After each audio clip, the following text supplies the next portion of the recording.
നമസ്കാരം. വിഷൻ 2040 വാർത്താ നേരത്തിലേക്ക് ഏവർക്കും സ്വാഗതം. ഞാൻ ലിൻഡു. പ്രധാന തലക്കെട്ടുകൾ: വിദേശ കാഴ്ചകൾ, ആരോഗ്യ വാർത്തകൾ, കുട്ടികളുടെ മാനസികാരോഗ്യം, വിദ്യാഭ്യാസ വാർത്തകൾ, തൊഴിൽ വാർത്തകൾ, ഇടവക വാർത്തകൾ. വാർത്തകൾ വിശദമായി. വിദേശ കാഴ്ചകൾ. 2025 ജൂബിലി ആഘോഷവുമായി ബന്ധപ്പെട്ട് ബുധൻ വ്യാഴം ദിവസങ്ങളിൽ റോമിൽ വത്തിക്കാൻ ബസിലിക്കയിൽ നടന്ന സന്യസ്ത സംഗമത്തിന്റെ ദൃശ്യങ്ങൾ. ഞാൻ sister Shiny, Vatican Saint Peter's സ്ക്വയറിൽ നിന്നും വിഷൻ 2040 പ്രേക്ഷകർക്ക് വേണ്ടി റിപ്പോർട്ട് ചെയ്യുന്നത്. 25 ഒക്ടോബർ 8-9 തീയതികളിൽ റോമിലെ സെയിൻറ്റ് പീറ്റേഴ്സ് സ്ക്വയറിൽ നടന്ന സമർപ്പിതരുടെ ജൂബിലി സംഗമത്തിൽ നിന്നുള്ള കാഴ്ചകൾ.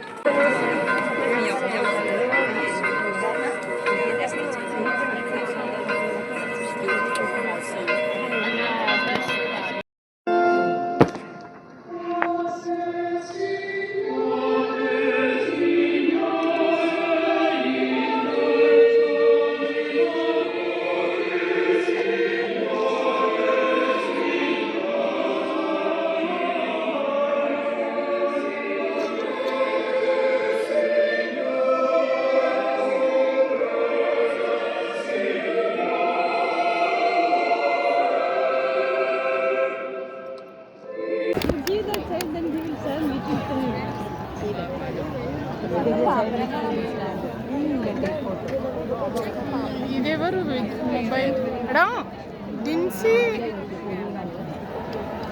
Hold your mobiles down. You're not in center row now. Okay.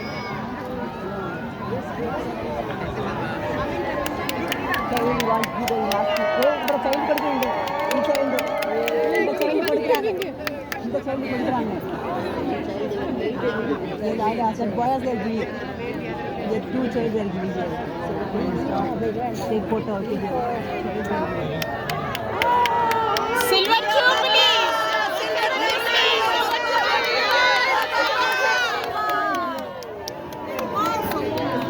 പ്രാർത്ഥനാശംസകളോടെ നന്ദി. ആരോഗ്യ വാർത്തകൾ. പ്രമേഹ രോഗത്തെക്കുറിച്ച് ഡോക്ടർ ആശിഷ് വി എബ്രാഹാം വിവരങ്ങൾ പങ്കുവയ്ക്കുന്നു. നമസ്കാരം, ഞാൻ ഡോക്ടർ ആശിഷ്. ഇന്ന് നമ്മളിവിടെ ചർച്ച ചെയ്യാൻ പോകുന്നത് പ്രമേഹ രോഗികളിൽ കോമണായി യൂസ് ചെയ്യുന്ന മരുന്നുകളെ പറ്റിയും ഇൻസുലിനെ പറ്റിയുമാണ്. കോമണായിട്ട് 3 തരം മരുന്നുകളാണ് ഉപയോഗിക്കുന്നത്: മെറ്റ്ഫോർമിൻ, ഗ്ലിമിപ്രൈഡ്, ഗ്ലിപ്റ്റിൻസ്. ഒന്നാമത്തെ മരുന്ന് മെറ്റ്ഫോർമിൻ. ഒരു വ്യക്തിയിൽ ഡയബറ്റീസ് ഡയഗ്നോസ് ചെയ്താൽ അത് വ്യായാമത്തിലൂടെയും ഭക്ഷണ ക്രമീകരണത്തിലൂടെയും മാത്രം ബ്ലഡ് ഷുഗർ കൺട്രോൾ ആവില്ല എന്ന് മനസ്സിലാക്കിയാൽ ഡോക്ടർമാർ ആദ്യമായി പ്രിസ്ക്രൈബ് ചെയ്യുന്ന മരുന്നാണ് മെറ്റ്ഫോർമിൻ.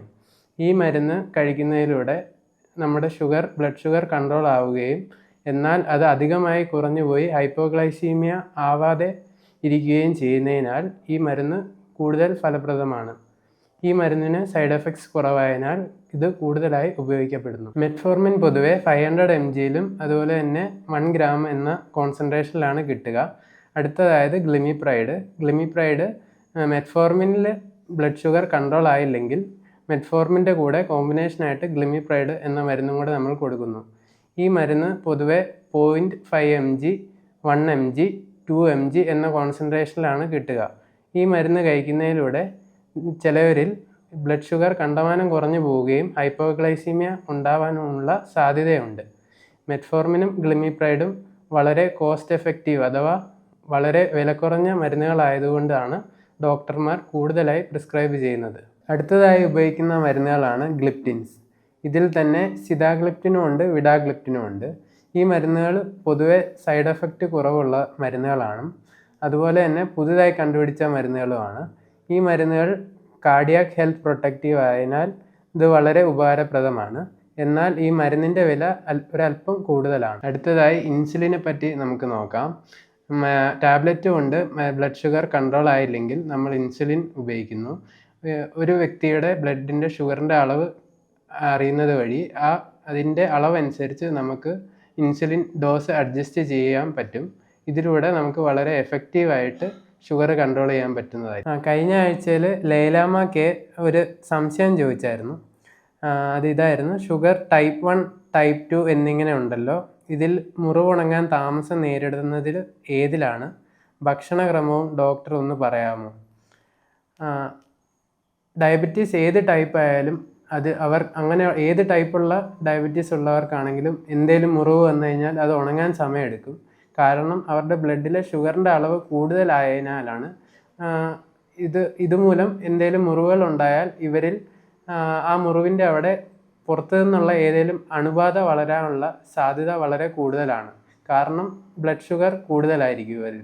അതുകൊണ്ടാണ് എല്ലാ ടൈപ്പ് ഡയബറ്റീസിലും മുറിവുണങ്ങാൻ സമയമെടുക്കും. അടുത്തതായി ചോദിച്ചത് ഭക്ഷണക്രമമാണ്. ഭക്ഷണക്രമത്തിനെ പറ്റി ഞാൻ നേരത്തെ പറഞ്ഞതുപോലെ തന്നെ സ്റ്റാർച്ച് കണ്ടൻ്റ് ഉള്ള ഫുഡുകൾ കുറയ്ക്കുക. സ്റ്റാർച്ച് കണ്ടൻറ്റ് കൂടുതൽ നമ്മൾ പൊതുവേ ഉപയോഗിക്കുന്ന ഫുഡ് ഏതൊക്കെയാണെന്ന് വെച്ചാൽ ധാന്യങ്ങളിലാണ് സ്റ്റാർച്ച് കണ്ടൻറ്റ് കൂടുതലായിട്ടുള്ളത്. ഇത് ധാന്യങ്ങൾ ഉദ്ദേശിക്കുന്നത് അരി, ഗോതമ്പ് എന്നിവയിലൊക്കെ സ്റ്റാർച്ച് കണ്ടൻ്റാണ് കൂടുതലായിട്ട് ഉള്ളത്. അപ്പം അവയുടെ ഉപയോഗം മിതമായി ഉപയോഗിക്കുക. പിന്നെ രണ്ടാമതായിട്ട് നമ്മൾ കൂടുതലായിട്ട് ഉപയോഗിക്കുന്നത് ഈ മണ്ണിൻ്റെ അടിയിൽ നിന്നുള്ള കിഴങ്ങ് വർഗ്ഗങ്ങൾ, കപ്പ, ചേന, അതുപോലെയുള്ള എല്ലാത്തിലും സ്റ്റാർച്ച് കണ്ടൻ്റ് കൂടുതലാണ്. അപ്പം ഇങ്ങനത്തെ ഭക്ഷണങ്ങൾ പൊതുവെ ഉപയോഗം കുറയ്ക്കുക. അതുപോലെ തന്നെ പ്രോട്ടീൻ കൂടുതലായി അടങ്ങിയ ഭക്ഷണങ്ങൾ, അതായത് മുട്ട, ഇറച്ചി, മീൻ, പാല് എന്നിവ നമ്മൾ സാധാരണ കഴിക്കുന്ന ഭക്ഷണത്തിൽ ഉൾപ്പെടുത്തുക. പിന്നെ ഇലക്കറികൾ കൂടുതലായിട്ട് കഴിക്കാൻ ശ്രദ്ധിക്കുക. ഇത്രയും ചെയ്യുന്നതിലൂടെ തന്നെ നമ്മുടെ ഷുഗർ ഒരു പരിധി വരെ നമുക്ക് കൺട്രോൾ ചെയ്യാൻ പറ്റും. ഇതോടുകൂടി നമ്മുടെ പ്രമേഹത്തെ പറ്റിയുള്ള ക്ലാസ്സുകൾ അവസാനിക്കുകയാണ്. ഇനി ഈ രോഗത്തിനെ പറ്റി എന്തെങ്കിലും സംശയം ഉണ്ടെങ്കിൽ നിങ്ങൾ അത് ഈ വീഡിയോയ്ക്ക് കമൻറ്റ് ചെയ്യുക. അതിനുള്ള മറുപടി ഞാൻ അടുത്ത ക്ലാസ്സിലൊക്കെ പറയുന്നതായിരിക്കും. നന്ദി. കുട്ടികളിലെ മാനസികാരോഗ്യം. കുട്ടികളുടെ ഉത്കണ്ഠ രോഗത്തെക്കുറിച്ച് ക്രിസ്റ്റീന ജോർജ് സംസാരിക്കുന്നു. നമസ്കാരം, ഞാൻ ക്രിസ്റ്റീന ജോർജ്. നമ്മൾ ഇന്ന് ചർച്ച ചെയ്യാൻ പോകുന്നത് ജനറലൈസ്ഡ് ആൻസൈറ്റി ഡിസോർഡർ അല്ലെങ്കിൽ പൊതുവായ ഉത്കണ്ഠ രോഗം. എന്താണ് ജനറലൈസ്ഡ് ആൻസൈറ്റി ഡിസോർഡർ? ദൈനംദിന ജീവിതത്തെക്കുറിച്ചും ഭാവിയെക്കുറിച്ചും അമിതവും യാഥാർത്ഥ്യബോധമില്ലാത്തതുമായ ഉത്കണ്ഠയാണിത്. ഇത്തരം ഉത്കണ്ഠ രോഗമുള്ള ആളുകളിൽ ചെറിയ ചെറിയ കാര്യങ്ങൾക്ക് പോലും അമിതമായി ടെൻഷൻ അടിക്കുകയും അമിതമായി ചിന്തിക്കുകയും ചെയ്യാറുണ്ട്. ഈ രോഗത്തിൻ്റെ പ്രധാന ലക്ഷണങ്ങൾ: നിയന്ത്രണാതീതമായ ഉത്കണ്ഠ. ഇത്തരം രോഗമുള്ളവർക്ക് വളരെ ചെറിയ കാര്യങ്ങൾക്ക് തന്നെ നിയന്ത്രണാതീതമായ രീതിയിൽ ഉത്കണ്ഠാകുലരാകുന്നുണ്ട്. ഉദാഹരണത്തിന്, കുട്ടികൾ ഒരു പരീക്ഷയ്ക്ക് നന്നായി തയ്യാറെടുത്തെങ്കിൽ പോലും പരീക്ഷ ജയിക്കുമോ, സമയത്ത് പരീക്ഷ ഹാളിലെത്തുമോ, അല്ലെങ്കിൽ ടീച്ചർ എന്തെങ്കിലും വഴക്ക് പറയുമോ എന്നിങ്ങനെ ഭാവിയിൽ നടക്കാൻ സാധ്യതയുള്ളതും ഇല്ലാത്തതുമായ കാര്യങ്ങൾക്ക് അനാവശ്യമായി ഉത്കണ്ഠാകുലരാകുന്നു. അടുത്തതായി അമിത ചിന്ത. ഭാവിയിൽ നടക്കാനിരിക്കുന്നതോ അല്ലെങ്കിൽ തൊട്ടടുത്ത നിമിഷം സംഭവിക്കാനിരിക്കുന്നതോ ആയ കാര്യത്തെപ്പറ്റി അമിതമായി ചിന്തിക്കുന്നു. ഒരു പ്രവൃത്തി ചെയ്യുന്നതിനേക്കാൾ കൂടുതൽ അതെങ്ങനെയാവും എന്നുള്ളതിനെ പറ്റിയായിരിക്കും ഇത്തരക്കാർ കോൺസെൻട്രേറ്റ് ചെയ്യുന്നത്. അടുത്തതായി നിയന്ത്രണാതീതമാകുന്ന അസ്വസ്ഥതകൾ. ഒരു കാര്യത്തിലും കോൺസെൻട്രേറ്റ് ചെയ്യാൻ പറ്റാതെ വരികയും വളരെ ചെറിയ കാര്യങ്ങൾക്ക് പോലും ഇറിറ്റേറ്റഡ് ആവുകയും ചെയ്യാറുണ്ട്.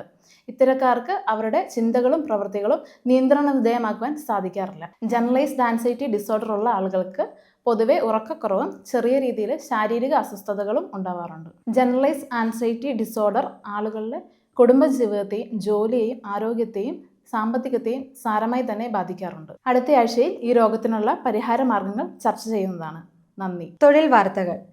ഈ ആഴ്ചയിലെ പ്രധാന തൊഴിലവസരങ്ങളെക്കുറിച്ച് ശ്രീമതി ജോസിറ്റ പീറ്റർ സംസാരിക്കുന്നു. നമസ്കാരം, ഞാൻ ജോസിറ്റ പീറ്റർ.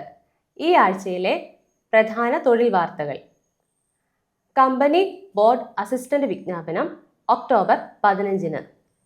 എക്സൈസ് ഡ്രൈവർ ഉൾപ്പെടെ വിവിധ തസ്തികകളിലായി 33 ഒഴിവുകളിലേക്ക് PSC വിജ്ഞാപനം ഉടൻ. ഇതിനായി കേരള പബ്ലിക് സർവീസ് കമ്മീഷന്റെ ഔദ്യോഗിക വെബ്സൈറ്റ് സന്ദർശിക്കുക. പൊതുമേഖലാ റിക്രൂട്ട്മെന്റ് ബോർഡ് വിജ്ഞാപനം 31 തസ്തികകളിലായി 61 ഒഴിവുകൾ. സംസ്ഥാനത്തെ വിവിധ പൊതുമേഖലാ സ്ഥാപനങ്ങളിലെ 31 തസ്തികകളിലെ ഒഴിവുകളിലേക്ക് പൊതുമേഖലാ റിക്രൂട്ട്മെന്റ് ബോർഡ് വിജ്ഞാപനം പ്രസിദ്ധീകരിച്ചു. അപേക്ഷിക്കേണ്ട അവസാന തീയതി ഒക്ടോബർ 31. സന്ദർശിക്കേണ്ട website www.kpesrb.kerala.gov.in. ഇന്ത്യൻ റെയിൽവേയിൽ വിവിധ വകുപ്പുകളിലായി 13,582 ഒഴിവുകൾ. പ്രായപരിധി 18 വയസ്സ് മുതൽ 33 വയസ്സ് വരെ. ഒക്ടോബർ 21 മുതൽ നവംബർ 21 വരെ ഓൺലൈനായി അപേക്ഷിക്കാം. അപേക്ഷിക്കേണ്ട വെബ്സൈറ്റ് www.rrbtiruvandhupuram.gov.in. ഡൽഹി പോലീസിൽ 509 പേർക്ക് ഹെഡ് കോൺസ്റ്റബിൾമാരായി തൊഴിലവസരം.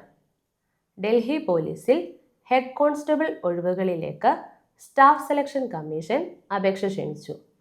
ഓൺലൈനായി അപേക്ഷിക്കാം. സ്ത്രീകൾക്കും അപേക്ഷിക്കാം.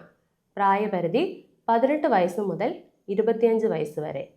സന്ദർശിക്കേണ്ട വെബ്സൈറ്റ് www.ssc.gov.in. പുതിയ തൊഴിൽ വാർത്തകളുമായി അടുത്തയാഴ്ച വീണ്ടും കാണാം. നന്ദി. വിദ്യാഭ്യാസ വാർത്തകൾ. വിദേശ പഠനത്തിൽ വിദ്യാർത്ഥികൾ ഏതു രാജ്യങ്ങൾ തിരഞ്ഞെടുക്കണം എന്നതിനെക്കുറിച്ചാണ് ഇന്ന് നമ്മൾ ചർച്ച ചെയ്യുന്നത്. ഒരു കോഴ്സ് തിരഞ്ഞെടുക്കുന്നതിന് മുന്നോടിയായി വിദ്യാർത്ഥികൾ എവിടെയായിരിക്കണം പഠിക്കണമെന്ന ഉറച്ച തീരുമാനം എടുക്കേണ്ടതുണ്ട്. രാജ്യങ്ങളെ തിരഞ്ഞെടുക്കുമ്പോൾ പ്രത്യേകം ശ്രദ്ധിക്കേണ്ട ഒരു കാര്യം, ഓരോ രാജ്യത്തും പുതുതായി നിലവിൽ വരുന്ന നിയമങ്ങളെക്കുറിച്ച് ധാരണയുണ്ടാകണം. അല്ലെങ്കിൽ അത് ഭാവിയിൽ പലതരത്തിലുള്ള ബുദ്ധിമുട്ടുകൾക്ക് കാരണമാകും. പോസ്റ്റ് സ്റ്റഡി വർക്ക് വിസ, ജീവിത ചെലവ്, വിദ്യാർത്ഥികളോടുള്ള പെരുമാറ്റം, പാർട്ട് ടൈം ജോലി വ്യവസ്ഥകൾ എന്നിവ മനസ്സിലാക്കി വേണം രാജ്യം തിരഞ്ഞെടുക്കാൻ. ജൈവശാസ്ത്ര വിഷയങ്ങളടക്കമുള്ള സയൻസിന് അമേരിക്ക, കാനഡ എന്നിവ മികച്ച രാജ്യങ്ങളാണ്. ടെക്നോളജി, എഞ്ചിനീയറിംഗ്, മാത്തമാറ്റിക്സ് എന്നിവയ്ക്കും അമേരിക്ക മികച്ച രാജ്യമാണ്. ശാസ്ത്ര, എഞ്ചിനീയറിംഗ് വിഷയങ്ങൾക്ക് സിംഗപ്പൂരും, കാർഷിക, അഗ്രി ബിസിനസ്, ഭക്ഷ്യ സംസ്കരണം എന്നിവയ്ക്ക് ഓസ്ട്രേലിയ, നെതർലാൻഡ് എന്നിവയും തിരഞ്ഞെടുക്കാം. ചൈനയിൽ നിന്ന് എഞ്ചിനീയറിംഗ്, മെഡിക്കൽ, ഡെവലപ്മെന്റൽ സയൻസ് എന്നിവ പ്രോത്സാഹിപ്പിച്ചു വരുന്നു. കാനഡയിൽ സാമൂഹിക സുരക്ഷിതത്വം കൂടുതലാണ്. മെഡിക്കൽ അനുബന്ധ കോഴ്സുകൾ, നഴ്സിംഗ് തുടങ്ങിയവ കൂടുതലായി പ്രോത്സാഹിപ്പിക്കുന്നു. ഓസ്ട്രേലിയയിൽ mining, bio engineering, business management, social work തുടങ്ങിയ കോഴ്സുകൾക്ക് സ്കോളർഷിപ്പും ലഭിക്കുന്നു. ഏതൊരു രാജ്യത്തും സുരക്ഷാ പ്രശ്നങ്ങളുണ്ട്. അത് കുട്ടികൾ കൃത്യമായി മനസ്സിലാക്കണം. വിദ്യാർത്ഥികൾ പോകുന്ന രാജ്യത്തെ സുരക്ഷാ പ്രശ്നങ്ങൾ അറിയാനുള്ള വെബ്സൈറ്റുകൾ ലഭ്യമാണ്. പഠനശേഷം ആ രാജ്യത്ത് ജോലിക്ക് അപേക്ഷിക്കുന്നതിൽ വിദേശികൾക്ക് വിലക്കുണ്ടോ എന്നും തീർച്ചയായും അറിഞ്ഞിരിക്കണം. അടുത്തയാഴ്ചയിൽ വിദ്യാർത്ഥികൾ പഠിക്കേണ്ട സ്ഥാപനങ്ങൾ എങ്ങനെ തിരഞ്ഞെടുക്കാം എന്നതിനെക്കുറിച്ച് നമുക്ക് ചർച്ച ചെയ്യാം. ഇനി ഇടവക വാർത്തകൾ. വിശുദ്ധ കൊച്ചു ത്രേസ്യയുടെ തിരുനാൾ ആഘോഷം. വിശുദ്ധ കൊച്ചു ത്രേസ്യയുടെ 63ാമത് നൊവേന തിരുനാൾ ഒക്ടോബർ 5-ാം തീയതി ഞായറാഴ്ച ആഘോഷിക്കപ്പെട്ടു. ഒക്ടോബർ 3-ാം തീയതി വെള്ളിയാഴ്ച തിരുനാളിന് കൊടിയേറി. പ്രധാന തിരുനാൾ ദിവസമായ 5-ാം തീയതി ഞായറാഴ്ച ഡോക്ടർ മരിയ മൈക്കൽ ഫെലിക്സ് ദിവ്യബലിക്ക് നേതൃത്വം നൽകി.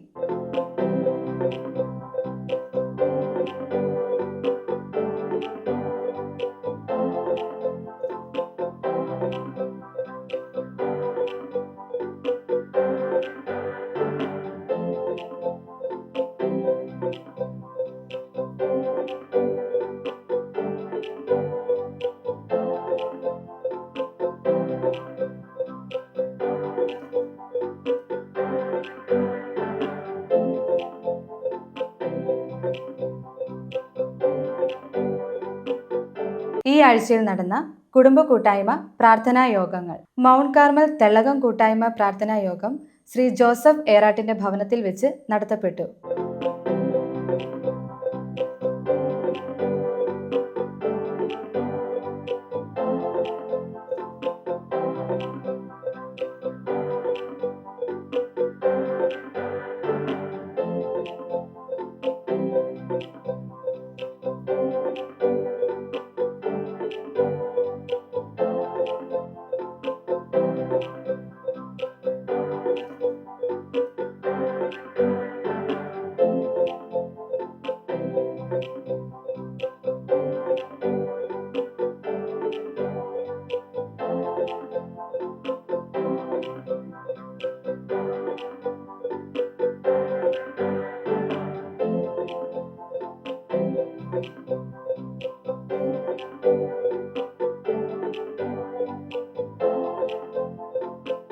ശ്രീ ഡേവിഡ് പീറ്റർ ചെറുകരയുടെ ഭവനത്തിൽ വെച്ച് മാർട്ടിൻ ഡി പോറസ് കൂട്ടായ്മ യോഗം നടന്നു.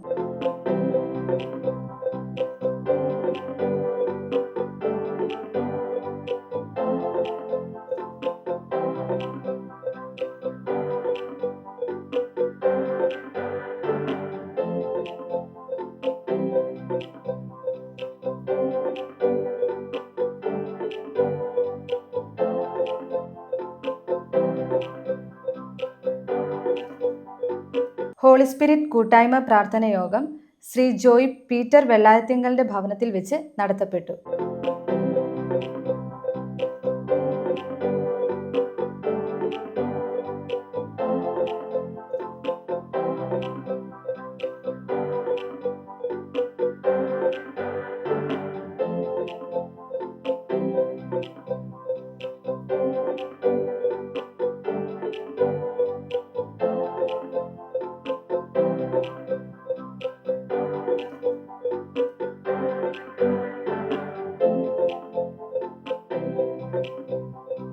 ശ്രീമതി ബ്രിജിറ്റ് വർക്കി ചെറ്റുമടയുടെ ഭവനത്തിൽ വെച്ച് സെന്റ് പീറ്റേഴ്സ് കൂട്ടായ്മ പ്രാർത്ഥനാ യോഗം നടത്തപ്പെട്ടു.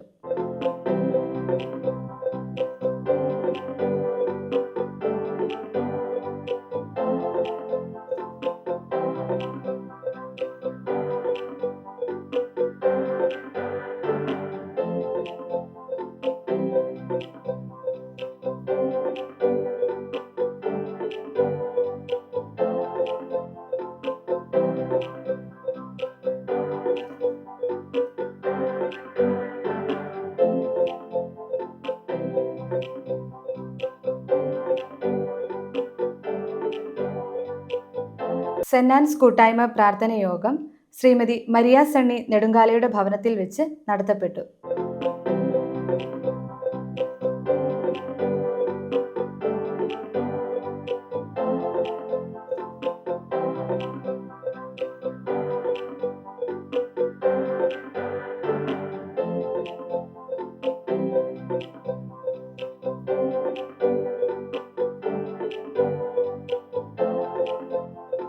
വാർത്തകൾ അവസാനിച്ചു.